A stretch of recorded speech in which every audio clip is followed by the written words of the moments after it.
Incluso Marx avanza sobre el sistema este y dice, cuando un capitalista se decide a poner el capital a trabajar, tiene dos tipos de capitales que pone a trabajar. Uno que es el capital fijo y otro que es el capital variable. ¿Qué es el capital fijo? La tierra, el arado, el tractor, las máquinas que producen. ¿Y cuál es el capital variable? El capital variable van a ser los salarios. Ojo que esto hoy en día está mucho más sofisticado, no es tan así, estamos hablando de la forma en que se lo enunció en el siglo XIX.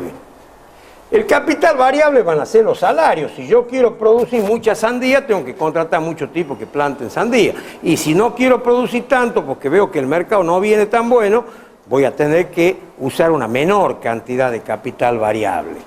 Si el capital variable es el que integra la parte de los salarios, ahí está la plusvalía. O sea, el plusvalor no surge teóricamente del capital fijo, sino el capital surge del capital variable. Ese punto, cuando Marx analiza y avanza con su desarrollo, comienza a ser un enemigo de su propia explicación. Porque obviamente, si nosotros profundizamos sobre este tema, llegaríamos a la conclusión de que todos los capitalistas quisieran tener más obrero y menos máquina para tener más plusvalía. Y no es así. Todos lo vemos, que si alguno puede reemplazar 10 obreros por un tractor, le mete. Porque es menos problema tener 10 obreros que tener un tractor que tener 10 obreros, ¿no es cierto? Y además las máquinas tienen una gran capacidad productiva y de sustitución de obreros. Es decir, que esta ecuación acá no se daba como la planteaba Marx. Aparece de alguna manera como un error. Marx lo resuelve por dos vías y no lo resuelve del todo mal, por supuesto. En primer lugar, nos dice que cuando él habla de la plusvalía, no hace referencia a una industria o a un patrón en particular, porque si así fuera no funcionaría. Él dice que la plusvalía a la que él refiere, si bien es cierto se da en cada patrón en forma individual, es el conjunto del sistema productivo del país, es decir, toda esa fuerza laboral que le genera plusvalía a los patrones, más allá de la cantidad que tengan que aplicar de capital fijo o no. Hay algunas industrias que requieren mucho capital fijo y hay otras que no requieren tanto capital fijo.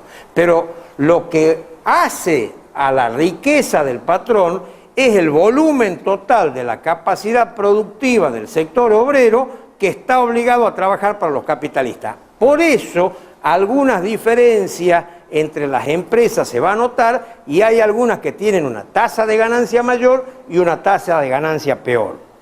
Por eso Marx dice, en este caso, que la tasa de plusvalía,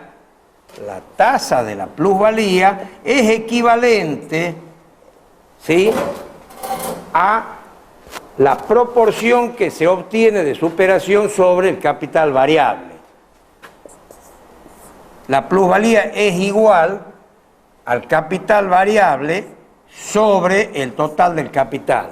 No se pongan en la fórmula, a mí no me interesa que conozcan. Lo que quiero que entiendan, porque el problema que siempre tenemos es que las doctrinas a veces se miran en un sentido peyorativo, ¿no es cierto? Entonces, claro, alguien ha escuchado, ¿no es cierto?, ni yanqui, ni marxista, peronista, entonces, eso, los marxismos son una basura, y los yanquis también son una basura, pero porque hay un eslogan, ¿no es cierto? No, acá no se trata de eslogan. Hoy en día escuchamos permanentemente los neoliberales, los liberales son una... porque los conservadores, mamita querida... Bueno, ojo que no es tan así, lo que importa para nosotros es tener una idea de qué es lo que piensan y después, bueno, podemos cada uno tener una opinión propia sobre el tema. En general, cuando uno llega a cierto conocimiento, advierte que no todas son para uno ni todas son para otro. Por ahí anda el tema en algún reparto de razones entre todos. Bueno, pero esa dice la tasa de la plusvalía, mientras que la tasa de ganancia es la razón ya con todo el capital, es decir, con el capital que incluye el variable más el capital constante. Pero además Marx da una segunda razón para entender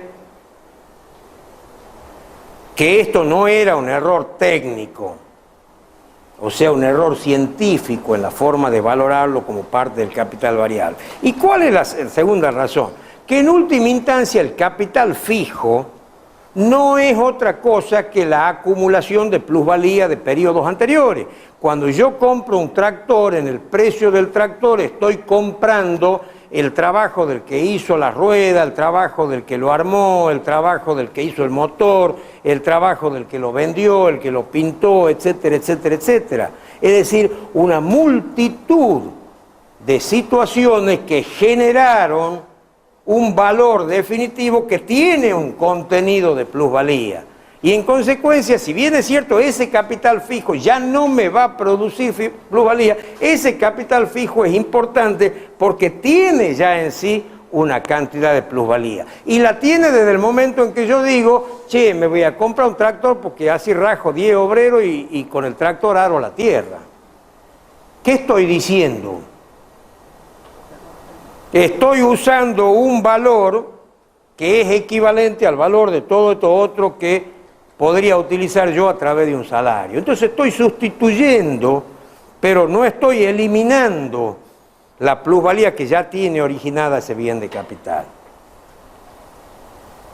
No quiero avanzar en otros aspectos que podemos discutir.